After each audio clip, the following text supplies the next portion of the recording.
postua gaur, eta gaina lehendakari txapelketako lidergoa hartu duzu, lidergo orokorra, egun gogorra izearekin, eta ibile nahiko gogorrarekin ere.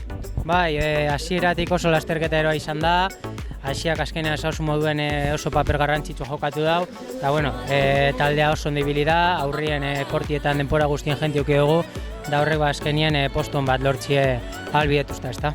Garaipena oraindik ere urrun sentitzen dugu, nahiz eta bigarren postua, hor penaldiago joan izana, Euskal Herrian irabaztea zain egiten ari zaizu.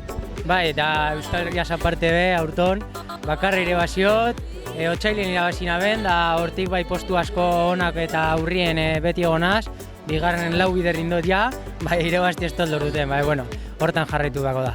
Zer moduzko sentsazioak uda hasiera honetan?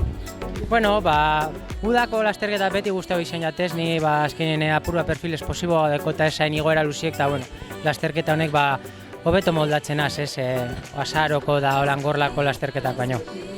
Aurten eta pasaren astean nik hori esaten geniona, laboral kutxa maila oso ona ematen ari da, txirrindulari oso onak dituzute, eta orokorrean esan dezakegu bat baino gehiago zaudetela hurrengo urten pasatzeko.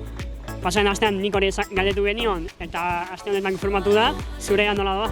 Bueno, nirea ondino bide luzeagoa da, ondino nik ez tekot bideen gauzak ondo gauzela iten bakigu, baina ondino ez daukagu ez konfirmeta, orduan lanen jarritu bako da.